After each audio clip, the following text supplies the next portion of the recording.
क्षमा धर्म से। फिर दूसरी कक्षा कौन सी की? क्रोध मान। आज जो मार्दव धर्म है, उत्तम मार्दव का मतलब क्या होता है? सब लोग अपना ध्यान यहाँ रखिए, बाहर जो भी चल रहा वहाँ ध्यान नहीं। तो उत्तम मार्दव है मान नहीं करना, घमंड। जो घमंड होता है थोड़ी थोड़ी सी बात में वो घमंड आ जाता है। ये इसके आरोही आचार्य गणेश ने बताया कि सुंदरता का घमंड, फिर होता है हमारे ऐश्वर्य का घमंड, यौवन अवस्था आने के बाद भी घमंड होता है, फिर जाति का घमंड होता है, कुल का घमंड होता है, पूजा का घमंड होता है। ये सारे घमंड जब तक नहीं हटेंगे तो अंतरंग की जो हमारे विशुद्ध परिणाम है वो कभी निखर के नहीं आएगा। इसलिए आचार्य परमेश ने कहा है कि उत्तम मार्दव मृदु बनिए। मृदु यानी कोमल, जितने सरल और जितने स्वभाव अच्छा रहेगा, क्योंकि कहते हैं कि जितना सरल स्वभाव है उसकी गति उतनी अच्छी होती है। इसलिए घमंड को हमारे हृदय से निकालना है। उसकी एक कथा ऐसे सुनाते हैं, अयोध्या सेठ की कथा। अयोध्या नगरी की बात है और मथुरा नगरी में चारण नित्यधारी ऋषिवर थे। सप्त ऋषिश्वर के नाम सुना, हम लोग पूजा करते हैं सप्त ऋषि की, सुरमंत आदि जो करते हैं। और वो जो सप्त ऋषि होते हैं उनको परिहार विशुद्धि संयम होता है। तो परिहार विशुद्धि संयम जिन मुनिराज को होता है उनसे किसी भी जीव को बाधा नहीं पहुँचती। और वो ऐसा जैसे चतुर्मास में महाराज जी माता जी लोग एक स्थान पे रुक जाते हैं क्योंकि बरसात होती है तो जीवों की विराधना न हो, किंतु रुद्र हरीश्वर मुनि जो होते सप्तऋषीश्वर, उनसे किसी भी जीवों को बाधा नहीं होती और वो आकाश में गमन करते हैं। तो अयोध्या नगरी की बात है, वहाँ पर अरहरदास नाम के सेठ रहते थे और वो बहुत विद्वान थे, धार्मिक भी थे। तो वो घर में बैठे थे, अचानक 7 नित्यधारी मुनीश्वर आए। तो उन्होंने उनकी तरफ देखा, देखने के बाद उन्होंने देखा और अनदेखा कर दी, क्योंकि उस नगरी में और भी बहुत चातुर्मास हो रहे थे। जो भट्टार का बहुत बड़ा मतलब उनका बहुत बड़ा संघ था, वहाँ पे चतुर्मास हो रहा था। फिर उन्होंने सोचा कि चतुर्मास में मुनि का आवागमन नहीं होता है, पता नहीं कहाँ से मुनिराज आ गए। तो वो अपने स्थान से उठी भी नहीं और उनको नमस्कार भी नहीं किया, किंतु उनकी जो बहू थी पुत्रवधू, उन्होंने वो 7 मुनिराज का प्रदान किया, विधिवत उन 7 मुनिराज को आहार दिया। ये कला कौशल भी होता है कि हमारे घर में मुनि महाराज या आपका माता आ रही है तो उनको कैसे आहार करवाना, इसके बाद क्या देना, कुछ नहीं दे तो घबराहट होने लगती, क्या होगा अंतराय तो नहीं आ जाए। नहीं, ये उसमें घबराहट नहीं दिखाना हम लोगों को। जब हम चौके में रहते हैं ना, सभी पूरे बहने जरूरी रहती है, भाभी लोग और मम्मी लोग आंटी लोग जो भी, जिसमें मुनि राजा कोई आते हैं उसमें घबराहट नहीं करना है, शांत दिमाग से इसके बाद क्या चलेगा ये विवेक लगा करके। तो उस पुत्रवधू ने 7 मुनिराज को विधिवत अच्छे से आहार करवाया और वो मुनि वहाँ से निकल करके दुधिपट्टार नाम के जो आचार्य थे उनके संग में गए और उनसे वार्तालाप की। और उनके संग में भी बहुत सारे मुनि थे, किंतु वो जगह से हटे नहीं बैठे रहे। ये कैसे मुनिराज है कि जो चतुर्मास में भी आए हैं, किंतु उनके जो आचार्य थे उन्होंने जाकर के उनसे पूछा कैसे है, आपका स्वास्थ्य कैसा है। कि जब भी मुनिराज नगर में आते हैं तो उनको लेके जाना, उनकी आवागमन करवाना, जब वो आ रहे सामने से तो उठकर के खड़े हो जाने ये विनय कहलाती है। और इस समय दृष्टि के अंदर नहीं कोई मुनिराज वाले माता जी बैठे बिल्कुल उठकर के हाथ छोड़ करके उनको नमस्कार करना है, ये सारी चीज़ें। तो दुधिपट्टार आचार्य खड़े हो गए, उन्होंने 7 मुनिराज को नमस्कार किया, उनसे पूछा और सारे मुनिराज नीचे बैठे रह गए। फिर क्या हुआ कि वो मुनिराज बैठे और जैसे ही वो बाहर निकलने के बाद वहाँ सीढ़ियाँ बनी थी, एक सीढ़ी पर उन्होंने पैर रखा और वो सीधे आकाश गमन कर गए। और ये सारे मुनि जो थे दुधिपट्टार आचार्य के संग के, वो ऐसे टक लगा के घूर के देख रहे थे कि ये मुनिराज, मतलब देखो मन में कितने जिद किया गया, तो थोड़ी सी भी गलती कर लेना, ये ऐसी माता जी होती है, ये ऐसे महाराज जी होते हैं। समय ऋषि की पहचान नहीं है, गलती होती है, वो भी क्या है, वो भी इंसान है। अभी वो सुपरमैन है, भगवान ही बने हैं, तो किसी को देख कर भी निर्णय नहीं करना कि ऐसे है। वो सारे मुनिराज को लेके पूरे 7 मुनिराज की तरफ देख रहे हैं ऐसी नजर से, किंतु जैसे ही उन्हें सीढ़ियों से पैर रखा तो नीचे एक की तरफ देख रहे थे, सारे मुनिराज सामने एक की तरफ देखा और सीधे आकाश गमन कर गए। क्योंकि वो आकाश गमन कर सकते ऋषि थे, बहुत सारी रीतियाँ होती है। फिर इनके मन में ऐसा आया, फिर वो इतनी अंदर के अंदर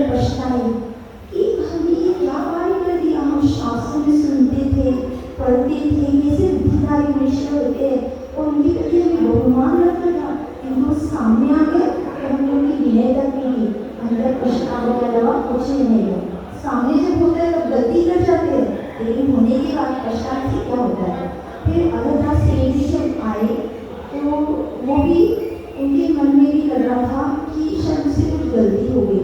तो दुखी भंडारक आचार्य के पास आए और वो बहुत खुश थे। दुखी भंडारक आचार्य क्योंकि चेहरा आपका face the index was hard, आपके हृदय में क्या चल रहा है वो आपकी चेहरे पे चल जाता है। अब से आपको अंदर में गुस्सा है ना तो चेहरा पे क्या है, आपके अंदर में भाव आपके चेहरे पे प्रकट होते हैं। तो दुखी भंडारक आचार्य जो थे वो एकदम प्रसन्न थे, बहुत खुश थे। और जैसे अयोध्या सेठ जी आए, आप पहचानते थे कि नगर में वैसे कोई साधु आता है वैसे जुड़ जाते हैं भक्त, तो वो साधु भी जानते कि कैसे शुरू होंगे। तो उन्होंने कहा कि आज मैं बहुत खुश हूँ। तो बोले आचार्य जी आपकी खुशी का क्या कारण है, आप मुझे बता सकते हैं।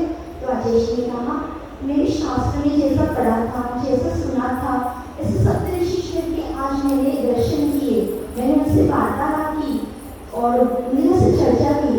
जैसे ही ऐसा अयोध्या सेठ जी ने सुना, अगर वो एक थे तो फिर आचार्य जी ने कहा नहीं वो तो 7 थे, पूरे 7 मुनिराज थे। बस सेठ जी पानी पानी होकर अंदर में सोच लगे मैंने क्या गलती कर दी कि साक्षात रिद्धिधारी मुनीश्वर मेरे घर पे आए और मैं उठ करके उनकी विनय तक नहीं कर पाया। विनय गुण सम्यक दर्शन की पहचान है। गुणीजनों को देख हृदय में मेरे प्रेम उमड़ आवे।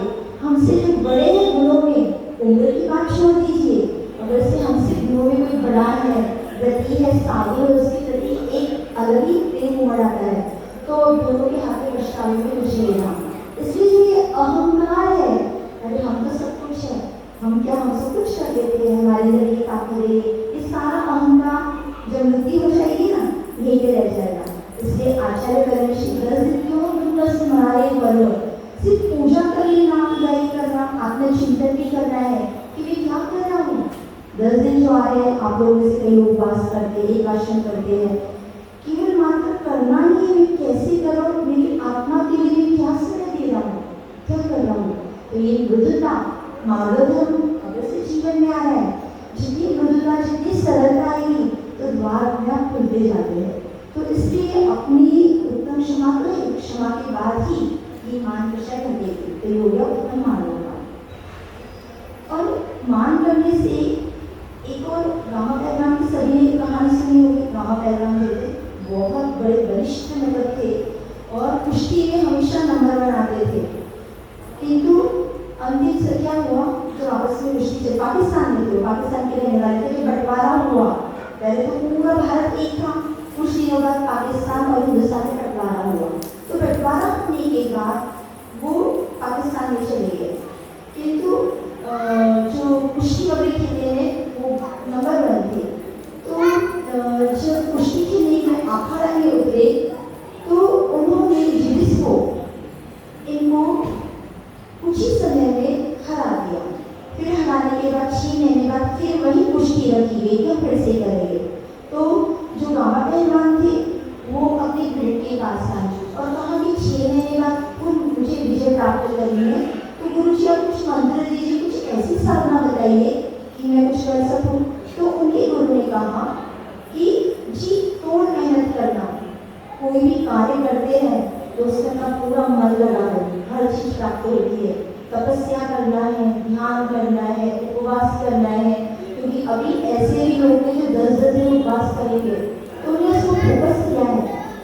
फोकस यानी ध्यान का मतलब क्या है, एक वस्तु पर अपने ध्यान को केंद्रित करना, मतलब पूरा ध्यान।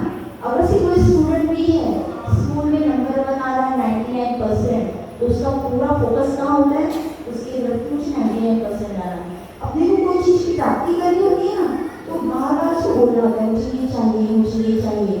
तो रामा पहलवान ने भी सोचा कि मुझे तो जीत हासिल करनी ही है।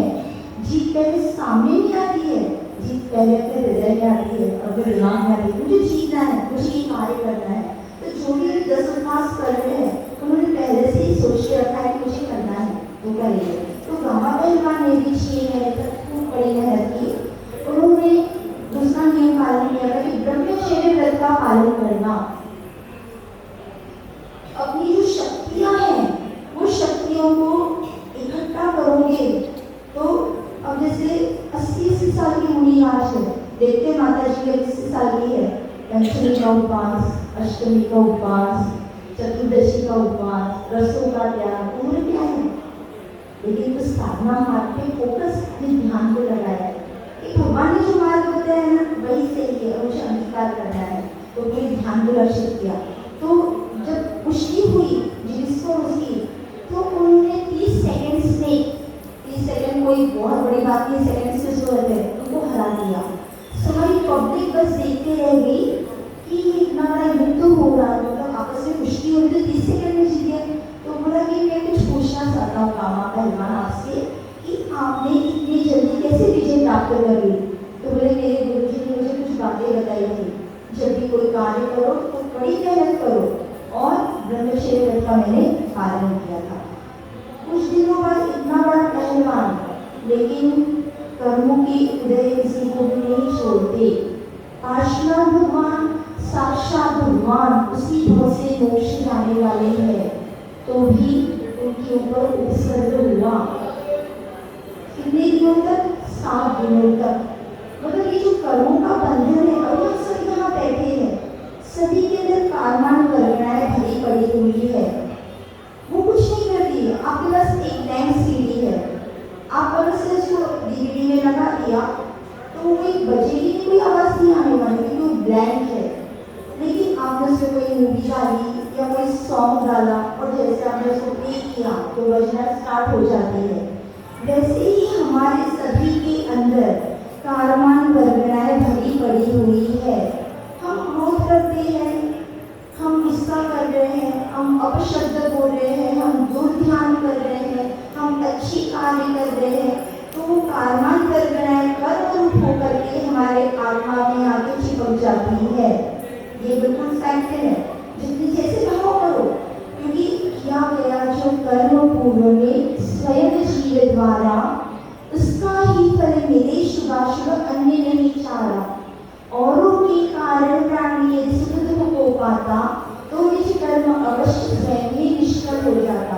तो किया गया जो कर्म पूर्व में, तो जो हम जितने बैठे जैन कुल मिलना, ये कर्म सिद्धांत है, हमें पता होता है कि क्या करना, कैसे जीना, कैसे उठना, कैसे रहना, प्रातः काल में क्या करना, शाम को की क्या कर्तव्य है, तो ये जो सब हम जानते हैं। तो कारमान कल्पनाएं कब कर्म रूप आगे बदलती है?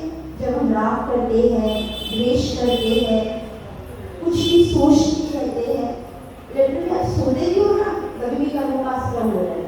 आप भोजन भी कर रहे हो, कभी कर्मों का आश्रय हो रहा है। आप बात कर रहे हो, कर्म हर समय बनते रहते हैं, कारमान कल्पनाएं हर समय। तो इस तरह ये सबसे बचना हो तो धर्म को अंगीकार करना होगा। धर्म नियम क्या होता है? धर्म करो, धर्म करो, सब कुछ बोलते हैं कि धर्म करना है, 10 धर्म आ गए हमारे, हम तो परिश्रम हमारे ऐसे रहते। पर धर्म क्या है? जो संसारी जीव को उत्कृष्ट पद को प्रदान करता है, वो धर्म कहलाता है। अनादिकाल से तो नरक में गए, दिनेश में गए, फिर न जाने कैसे से गतियों में भटक करके मनुष्य पदाय को प्राप्त की। क्यों भटके? कि धर्म का अभाव था। लेकिन अब समझ में आ रहा कि धर्म क्या है, इसलिए धर्म को जीवन में अंगीकार करके उस उत्कृष्टता को प्राप्त करना है जो अनंता सिद्ध प्रवेश ने प्राप्त की। भाजी पानी की दुकान हर जगह मिल जाएगी, लेकिन सोने जाने की दुकान बहुत कम मिलती है, ये याद रखिए। ये जैन गुरु मिलना, दुर्लभ है निगोद से थावर, पशुपति का नाम, मतलब निगोद से निकलना कितना मुश्किल है। कैसे होता है? आपने भाड़ के चने देखे, चना फोड़ते हैं, आप देखा चना फोड़ते हुए, तो जो चने को डालते हैं और वो उछलते हैं, उछलने के बाद कुछ चने नीचे गिरते हैं। वैसे निगोद से निकल करके स्थावर पर्याय को प्राप्त करना। अनंतानंद निगोद पर्याय में आप जानते हैं कि जम्बूद्वीप में पूरा ऐसा नक्शा जैसे अपने ऐसे हाथ रख लिए और पैर फैला के खड़े हो गए। तो 7 राज्य प्रमाण उधर लोग है, जहाँ हम रह रहे हैं वो 1 राज्य प्रमाण है, उससे भी कम है, और नीचे का हिस्सा है 7 राज्य प्रमाण। तो हम जहाँ रह रहे हैं वो बहुत कम जगह है। तो 7 राज्यों में 7 नरक है और उसके नीचे निगोद। एक श्वास में 8-10 बार जन्म मरण भयो दुख भार, मतलब एक सांस लेने में सांस ली, और फिर सांस को छोड़ा। तो निगोदिया जो 18 बार जन्म लेकर के मर चुके हैं, इसका भान नहीं है ना, ये सब हम करके आए हैं। हमने भी ऐसे कई बार निगोदों में जाकर के जन्म लिया और मरण को प्राप्त हुए। तो किस चीज का अहंकार करना कि मैं सुंदर हूँ? अभी देखिए यौवन अवस्था आए जब मदहोश जवानी, एक नशा सा छावे, भूला पहला ग्रंथ न दिखे, कोई क्या समझावे, देख योग की ऐसी मस्ती, काल गली मुस्कावे। और इस तरह वो अपने आयु को भी पूर्ण कर रहा है। जब यौवन अवस्था आती है ना, किसी का ध्यान नहीं रहता, कितना अच्छा लग रहा हो, कैसे लग रहा हो, धीरे धीरे बढ़ता है। प्रौढ़ अवस्था आती है, जब आचार्य शेष महाराज ने कहा था कि यौवन अवस्था अंगूर के समान होती है और वृद्धावस्था किशमिश के समान। पैर एकदम फूले फूले रहते हैं और फिर क्या है, शरीर का क्या बहुमान करना। अभी इतने सुंदर दिख रहे, कुछ रोग हो जाए तो क्या करोगे? लक्ष्मीवती नाम की इसमें मतलब शास्त्र में एक कथा आती है कि लक्ष्मीवती नाम की स्त्री थी, दिखने में बहुत सुंदर थी। सुंदर लगते कैसे प्राप्त होती है? सबको जानना है सुंदर कैसे बनते हैं। सुंदरता प्राप्त करने के लिए जो भगवान की खूब भक्ति करता है, भगवान की पूजन करते हैं, उससे अगले भाव में सुंदर बनते हैं। ये आगम में उल्लेख है। सुंदरता कैसे प्राप्त हो रही है? भगवान की खूब भक्ति करो, खूब गुणों की विनय करो। वरिष्ठता कैसे प्राप्त होती है? कई लोग 10-10 उपास, 15-15 20 उपास कर लेते हैं, वरिष्ठ शरीर होता है, सब कुछ कर सकते हैं। तो जिन्होंने पूर्व जन्म में गुरुओं की खूब सेवा की थी, उसका शरीर क्या होता है? वरिष्ठ बनता है। युधिष्ठिर का नाम सुना है? 5 पांडवों में एकदम वरिष्ठ थे, पूर्व जन्म में उन्होंने बहुत सेवा की थी। तो इस तरह हम क्या हुआ? तो इस तरह लक्ष्मीवती का भाई ले रहे थे कि लक्ष्मीवती जो थी बहुत सुंदर थी, तो आईने के सामने अपने आप को निखार रही थी कि मैं कितनी सुंदर हूँ। तो वहाँ से मुनिराज का निकलना हुआ। और मुनिराज को कैसे तपस्या करके धूप में रहते हैं, तो उनका शरीर थोड़ा सा काला हो जाता, बाल भी थोड़े बिखरे हुए थे। तो उन्होंने उसे देखा और सोचा कैसे मुनिराज बने और मैं कितनी सुंदर हूँ। वो पान चबा रही थी, पहले के जमाने में लोग पान खाते थे, तो पान खा रही थी। पान खाते खाते मुनिराज को देखा और उनके ऊपर से पीछ थूक दिया। और वो थूकने के बाद भी उसको संतुष्टि नहीं मिली। उसने महाराज जी को कुछ ऐसा कड़वा सा कुछ बोल दिया। तो मुनि महाराज जी को आगे निकल गए, क्योंकि मुनिराज जी समता की धारी होते, कुछ भी कर लो। तो आपने देखा ही है कि 700 मुनिराज को खाने में पीला गया था, शांति से उसको सहन कर लिया। कई मुनिराज को पानी में फेंका गया, फिर महाराज जी के ऊपर सर्प डाल दिया गया, मरा हुआ सांप, पूरी चींटियां कुत्ते से आगे उनके राजा श्रेणी में यशोधर मुनिराज के ऊपर सांप डाल दिया था, तो चींटियां हो गई। शांति से महाराज जी ध्यान में बैठे थे तो कितनी चींटियां पूरे उनके शरीर में चढ़ गई थी और कई गुप्त अंगों को चींटे होते उन्होंने काट खाया। तो जब जीवन में ऐसे उपसर्ग होते हैं तो वो सोचते कि मेरे पूर्व जन्म में कुछ ऐसे कार्य किए होंगे कि मुझे उसका फल मिल रहा है, तो समता से उसको सहन कर गए। तो लक्ष्मीवती ने जब उनके ऊपर थूका तो उन्होंने ध्यान नहीं दिया, वो आगे निकल गए। फिर क्या हुआ? थोड़ी समय में, क्योंकि अभी बताया किया गया जो कर्म पूर्व में स्वयं जीव द्वारा उसका ही फल मिले, शिवाशु अन्य में नहीं जा रहा। तो थोड़ी समय में उसको पूरे शरीर में कुष्ठ रोग हो गया, पूरा शरीर कुष्ठ से व्याप्त, और ऐसा कुष्ठ हुआ कि उसके शरीर से बदबू आ रही थी। तो फिर उसके पति ने कहा कि मैं तुम्हें नहीं रह सकता, तुम्हें यहाँ से घर छोड़ के जाना होगा। तो जहाँ भी जा रही थी तो लोग बोलते थे कि आप यहाँ से जाइए, बहुत बदबू आ रही है, आप यहाँ से जाइए। अपमान जो होता है ना, अपमान की वेदना क्या होती सभी जानते हो। बाहर की करे तो कुछ नहीं लगता, लेकिन घर के करे तो वेदना होता है। कभी छोड़ दे सब अपमान कर देते। आयु पूर्ण हुई और उसकी मृत्यु हो गई। मृत्यु होने के बाद कितने बार उसने गति गई, नरक गति गई, ऐसे भ्रमण करते हुए फिर उसने मनुष्य गति को प्राप्त किया। मनुष्य गति प्राप्त करने के बाद ऐसा शरीर मिला कि उसके शरीर से दुर्गंध आती थी।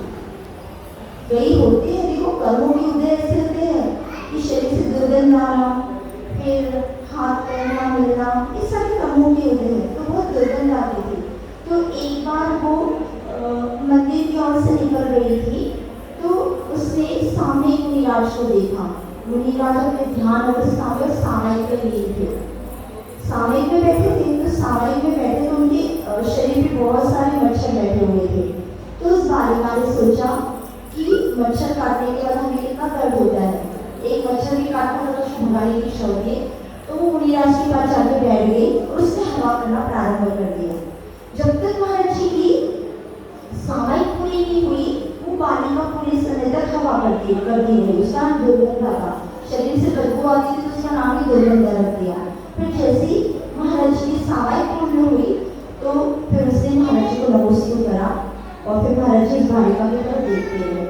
फिर उसने कहा कि महाराज जी, सब लोग मुझसे बहुत नफरत करते हैं और मेरे शरीर से इतनी बदबू क्यों आती है? मैंने ऐसा क्या किया था कि मुझे इसकी ये सजा मिल रही? तो बोले लक्ष्मीमती, एकदम नाम याद आ गया क्योंकि पूर्व मुनिराज को अवधि ज्ञान की प्राप्ति होती थी। अभी इस पंचम काल में मुनियों के पास अवधि ज्ञान नहीं होता, निमित्त ज्ञान हो सकता है। निमित्त ज्ञान आगे क्या होने वाला है उसको बोलते हैं निमित्त ज्ञान। जैसे शांति सागर महाराज जी एक नदी से विहार कर रहे थे, तो विहार करते करते लोगों ने एक जगह व्यवस्था करके आचार्य जी आपको इसी गांव में रात्रि में रुकना है। तो आचार्य जी ने कहा कि नहीं, आगे निकलना होगा। जब वो आगे निकल के गए और थोड़े आगे जाकर के रुके तो रात में बहुत पानी आया और पूरा गांव डूब गया था। तो निमित्त ज्ञान अवधि ज्ञान बात अलग होती है। कुछ वस्तु को देख कर, जैसे फटे कपड़े, आप पूजा करने के बाद कपड़े फट जाते हैं, तेल मसा देख करके ये इसको निमित्त ज्ञान कहते हैं, अवधि ज्ञान से परे है।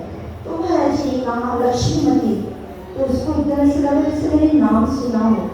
तो बोले बेटा, तूने पूर्व जन्म में साधु की अवहेलना की थी, मुनिराज होकर तूने बीच को ठोका था, तो उसके कारणवश आज तेरा शरीर दुर्गंधित हुआ है और तुझे इस तरह के अपमान सहने पड़ रहे हैं। फिर महाराज जी ने उसको प्रायश्चित आदि किया, उसने प्रायश्चित किया, कुछ व्रतों को अंगीकार किया। फिर आगे कहा जाता है कि कृष्ण जी जो थे उनकी कठिनाई थी रुक्मी, आगे जाकर के वो रुक्मी गए। तो बस अहंकार, अपने आप को अपने को चेक करना, देखते रहना है कि मेरी कौन सी दशा चल रही है, मेरे कौन से भाव चल रहे हैं, मुझे इस कर्म का क्या फल मिलेगा और आगे मुझे भोगना है तो मैं क्या तैयार हूँ? क्योंकि हमारी सारी किताबें हैं ना जो बोलते हैं वो सब हमने लिखी है, हमारे कर्मों के राइटर हम खुद हैं। क्योंकि जब मुसीबत आती है तब ऐसा होता है कि गाँव में क्या हुआ, मैंने ऐसा तो नहीं किया था, उसकी वजह से मुझे ऐसा हो गया, उसने ऐसा कर दिया। मेन किसके ऊपर है? आगे वाला, उसने ऐसा किया, वो कैसे ही कर सकता? कर्म सत्ता में आपके पड़े है, वो निमित्त मात्र है। रावण भी अहंकार किया था, क्या हुआ? क्या अपन रावण के बारे में बुरा जलाते हैं। घमंड की वजह से, अहंकार की वजह से नरक जाना पड़ा। इतना धार्मिकता भगवान की भक्ति उसे सीख लो। जब भगवान की भक्ति कर रहा था तो वीणा धो गई तो अपने हाथ की नस को उसने इस्तेमाल करके भगवान की भक्ति की। तो जो भी अहंकार करता है उसकी गति क्या होती है? दुर्गति। इसलिए मनुष्य भाव को पाया है, सद्बुद्धि मिली है, सज्ञान मिला है, हाथ पैर सही सलामत है, सब कुछ मिला है, निश्चित पुण्य किया था। तो इस पुण्य के उदय को पुण्य में परिवर्तित करना है। अपना पुण्य किया है इसलिए आज मनुष्य को प्राप्ति की है। और जैन को किसको कहते हैं? जैसे समुद्र है उसमें आपकी अंगूठी गिर जाए, कितना दुर्लभ है वो मिलना। समुद्र, प्रशांत महासमुद्र, चलो ठीक है कितना बड़ा है, उसमें एक अंगूठी गिर जाए वो मिलना जैसे दुर्लभ है, वैसे 84 लाख योनि में भटकने के बाद ये जो मनुष्य को मिला है ये बहुत दुर्लभ है। और ये सिर्फ 84 लाख कोटियाँ होती है, उसमें सिर्फ 14 गुण, जो 14 सिर्फ संख्या ये मनुष्य होती है। पता नहीं हमने कितनी गंवा दी है, इसलिए अपना कल्याण करना बहुत जरूरी है। तो बस अगर से मान कषाय को नहीं करेंगे तो हमारा जीवन निखरता जाएगा। अहंकार आया तो सुन लो, जाति का गुण होता है, मेरी माँ की, मेरी मम्मी की जाति ऐसी ही है, मेरे पापा का गुण ऐसा है, मैं तो बहुत धन संपत्तिशाली हूँ। धन संपत्ति का भी अभिमान होता है। तो फिर आज ठीक है, इतना एक और कहानी सुनना हो तो, नहीं तो फिर एक स्टॉप कर दे। सुना है सभी को? सब तैयार है? तो ठीक है, एक कहानी सुन करके एक कथा अगर समाप्त करते हैं। तो एक कथा परिवार था जिसमें 10 लोग रहते थे। परिवार होते हैं अभी तो कैसे सिंगल फैमिली बस अलग अलग रह लो बहुत है। पहले के लोग सामूहिक रहते थे, कुछ हो जाए तो आपस में एक एक दुख को भी बांटते थे। तो वो परिवार था 10 लोगों का। तो उसमें 4 भाई थे, उनकी पत्नियां थी, माता पिता थे। तो 4 भाई में से 3 भाई मशीन करते थे, बड़ा भाई था वो कमाता था। ऐसा होता है ना परिवार में, एक कमाता सारे लोग भोगते हैं, उन्हें सभी ऐसा नहीं सबको ही कमाना जरूरी है, सब कमाने तो अच्छी बात है। तो उस परिवार में जो बड़ा भाई था वो कमाता था, बाकी तीनों भाई नहीं कमाते थे। तो पत्नी को थोड़ा सा ऐसा लगा कि मेरे पति कमाते हैं, बाकी देखो मेरे देवर कुछ नहीं करते, देवरानियाँ नहीं करती, मेरी सेवा भी नहीं करती। तो अपने पति के पास आके बोलती, देखो ये सारे लोग तो कुछ भी नहीं करते हैं, आप अपने लिए कमाई करते हो, तो क्यों ना हम अलग हो जाएं। किंतु उसके ऊपर संस्कार बहुत अलग थे जो बनी था उसका। मेरे माता पिता ने मुझे बहुत मतलब इतनी मेहनत से पाल पोस करके बड़ा किया है, मुझे अध्ययन कराया, मतलब उन्होंने मेरी हर चीज़ का ध्यान रखा है। मैं उससे अलग नहीं हो सकता। उसने एक कान से सुना, दूसरे से निकाल दिया। फिर पत्नी ने सोचा चलो ठीक है बता दें, फिर कर दें। 1.5 महीना हो गया, फिर आती है तो देखो अब मैं तुमको बोल चुकी हूँ, फिर इस करने नहीं आ रहा है, कुछ तो करो, अलग हो जाते हैं। अब वो पति थोड़ा टेंशन में भी था, तो उसने कहा ठीक है चलो मैं पिताजी से बात करता हूँ। वो पिताजी के पास गया, उसने कहा कि पिताजी मैं आपसे कुछ बात करना चाहता हूँ। मन में तो उसके नहीं था इस तरह, लेकिन अब जब बार बार प्रेशराइज कोई चीज़ को किया जाए ना तो फिर वो करने लगता है। तो फिर उसने कहा कि पिताजी मैं बात करना चाहता हूँ। तो मैंने ठीक है बोलिए क्या बात है। बोले पिताजी मैं सोच रहा हूँ कि मैं अलग रहना चाहता हूँ, तो आपकी अनुमति हो तो मैं आपकी अनुमति लेके ही अलग होगा। तो पिता समझ गए कि चलो ठीक है, इसके मन में ऐसे विचार आ रहे हैं तो कोई बात नहीं। तो पिता ने कहा देखो मैं एक बात कहता हूँ कि पहले एक बार पूरे तीर्थों की वंदना कर लेते हैं, उसके बाद तुमको जो करना है कर लेना। तो उसके बाद ठीक है पिताजी। तो ये सारे लोग हैं तीर्थ वंदना के लिए। फिर पिता ने कहा इसमें कोई खर्च नहीं करेगा, सारा खर्चा मैं करूँगा और उसके बाद मैं जिसको जो करूँगा वो करना। तो फिर ठीक है पिताजी आपकी जैसी आज्ञा। तो वो लोग आगे बढ़ते हैं। फिर सबसे बड़े देखो बेटा, सबसे बड़े पुत्र को कहते हैं कि आज तुम्हारी बारी है, मैं तुमको 10 रुपये दे रहा हूँ। पहले के समय में 10 रुपये भी बहुत होते थे, ऐसा मैंने स्टोरी सुना था। तो मैं 10 रुपये दे रहा हूँ, इसलिए आज सभी का भोजन तुमको करवाना है। तो बोले ठीक है पिताजी मैं करवा दूंगा। तो वो 10 रुपये लेकर के बाजार में गया। वो व्यापारी था, बोले 10 के थोड़े ज़्यादा मिल जाए तो मैं अच्छा भोजन करवाऊंगा मेरे परिवार वालों को। तो उसने थोड़ा कुछ व्यापार किया तो 10 के 11 रुपये हो गए और अच्छा भोजन लेके आया। सबने मिल बांट करके अच्छे से भोजन किया। फिर वो लोग आगे बढ़ते हैं। आगे बढ़ने के बाद दूसरे भाई का नंबर आता है। तो बोले बेटा आज तुम्हारी बारी है। तो बोले ठीक है पिताजी। तो थोड़ा वैसे में आसक्त था, तो उसने 10 रुपये लिए, फिर 10 के उसने अधिक कर लिए और जाकर के और अच्छा भोजन दिया। सभी ने भोजन किया।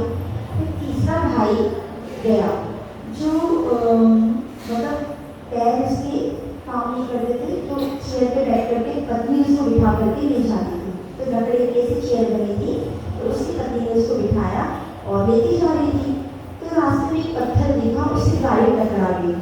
तो टकराने के बाद उसने सोचा कि पत्नी ने कहा मैं साइड से निकाल लेती। अरे नहीं, इस पत्थर को उठा के साइड कर दूँ किसी और को ना लग जाए, क्योंकि कई लोग ऐसे रहते हैं कि दूसरों के बारे में नहीं सोचते हैं। तो उसकी पत्नी ने जैसे उस पत्थर को हटाया तो वहाँ पर स्वर्ग से भरा हुआ घड़ा मिला। पुण्य की उधर रहेगी तो सोना ही सोना बरसेगा, और पाप की उधर रहे तो वही सोना मिट्टी बन जाता है।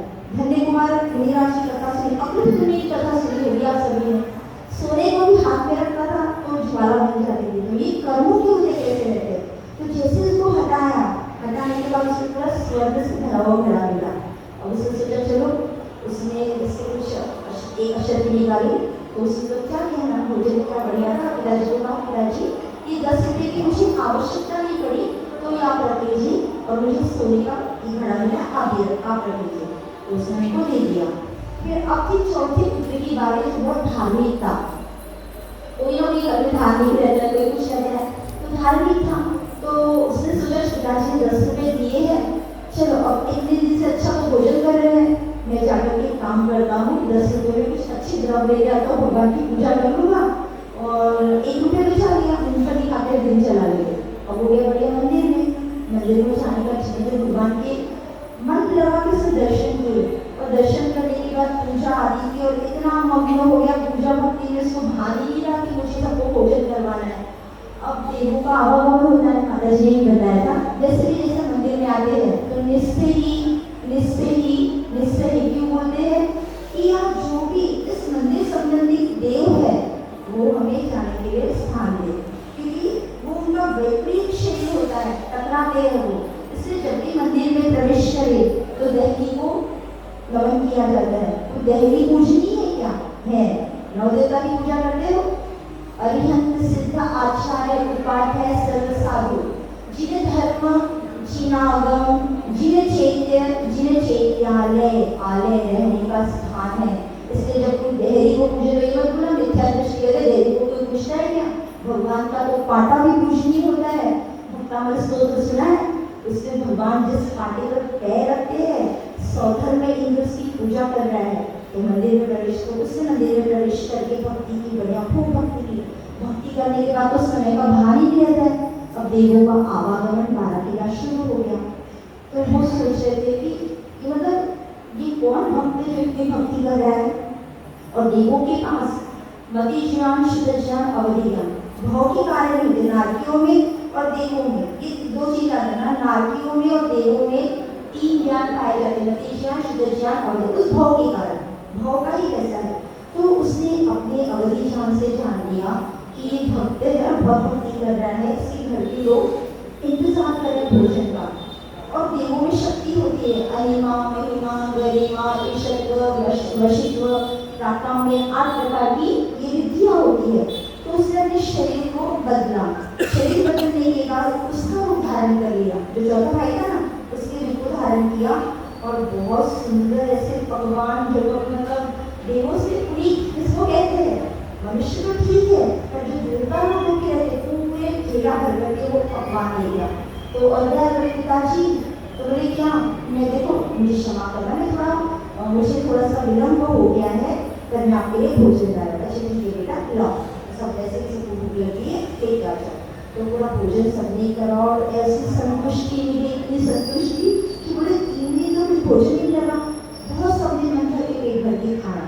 अब ये अभी भी भक्ति कर रहे हैं भगवान की, क्योंकि भगवान की भक्ति में बहुत श्रद्धा होती है। विशाखाहार स्तोत्र में धनंजय कवि ने इतनी भक्ति की कि पुत्र को सांप काट खाया था।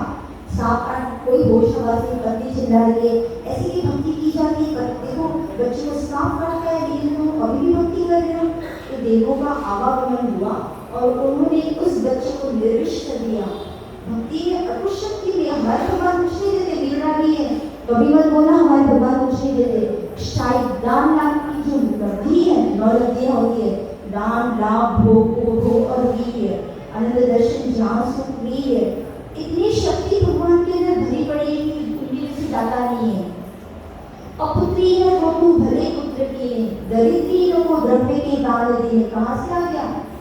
जब भी कोई कार्य होता है तो हाथ को नहीं छा रहे हैं, ठीक है ना? तो भगवान के अंदर देने की शक्ति, ये मत बोला हमारे भगवान उनकी जैसे दाता दुनिया में कोई नहीं है। जिन्हें भगवान बोलते अन्य धर्मों में तो सब देते करते, हमारे भगवान को कुछ नहीं देते, लेकिन हमारे भगवान जैसे देने वाला कोई नहीं है। शायद दान लाभ की जो लब्धि होती है ना, ज्ञान दान देते हैं, अभय दान देते हैं जीवों के अंदर। जब भी भगवान का विहार होता है ना और समोशन में बैरी जीव भी आपस में बैठ जाते हैं और दान किए हैं अनुकंपा, और ये सारी चीजें भगवान में देने की, इसलिए कभी भी ये ना बोलना कि हमारे भगवान कुछ नहीं देते, सब कुछ देने की क्षमता होती है। तो वो फिर बाद में जब उसकी पूरी भक्ति हुई, उसके बाद जब वो लौट के आया तो उसने सोचा मैं क्या करूँ, मूँगफली ले ली थी उससे, मैं मूँगफली खिला दूँगा आज तो सबको। फिर जाके देखता है तो सब एकदम प्रसन्न चित्त होकर बैठे थे। अरे बेटा तुम कहाँ रह गए थे? भोजन कर, हमको तो भोजन करवा दिया और तुम तो चले गए। बोले पिताजी चले गए, क्या हुआ? कुछ नहीं, मैं मूँगफली भूल गया, मैं मूँगफली लेता था। तो फिर बोले तुम भी भोजन कर लो। फिर वो समझ नहीं पाया इतना अच्छा भोजन, तो पिताजी समझ गए। बोले बेटा कहाँ थे तुम? अकेले में उसको ले गए, कहाँ थे? पिताजी मंदिर में चला गया था और भगवान की भक्ति में इतना मन लग गया कि मुझे पता ही नहीं चला कितना समय हो गया। फिर क्या हुआ, कोई आया था तो बोले हाँ। फिर मैंने सोचा कि शासन रक्षक देव, जब आपके ऊपर विपत्ति आती है ना भयानक, वो देखते हैं कितने भक्त क्या कर रहे हैं, कितनी भक्ति उसके अंदर है, कितना समर्पण उसके अंदर है, वो आकर के मदद कर रहे। तो पिताजी ने समझ लिया कि शासन रक्षक देव आकर के सारे कार्य कर रहे। तो इस तरह भाई को घमंड का बढ़ेगा, तो देखो मैं कमा रहा हूँ, सारे लोग खा रहे हैं, फिर उसका सारा घमंड चलना शुरू हो जाता है कि अरे मैं क्या कर रहा है, ऐसा होता है भाग्य से खा रहे हैं। इसलिए कभी ये सोचना इतना कमा रहा हूँ, मैं कर रहा हूँ, मैं कर रहा हूँ, कि मैं के चक्कर में ना ये जीवन निकल जाता है कि मैं कोई इसी का नहीं है, सब अपने कर्मों को लेके आया और सब अपने रोग संपत्ति को भोग रहे। इसलिए जो उत्तम मार्ग धर्म है हमें क्या सिखाता है, अहंकार नहीं करना, सरलता से रहो। जितना सरल रहोगे, पेड़ देखा आम का पेड़, जितने आम करते तो झुक जाते हैं, और ताड़ का पेड़ देखा ऐसा एकदम स्ट्रेट रहता है, और जब पानी बरसात होती है ना हर से सबसे पहले वो भी मुश्किल हो जाते हैं। झुकना सीखो, जब तक नहीं झुकोगे ना तो जीवन का कल्याण नहीं होने वाला है। इसलिए आत्मा का कल्याण किसको करना है, उसको झुकना सीखना होगा। कुछ अधिक समय ले लिया तो बस अपन ही विराम करते हैं। जिन लोग उत्तम मार्ग धर्म की, ओ मैं बोली 3 बार आपको गाइस करना बोलना है।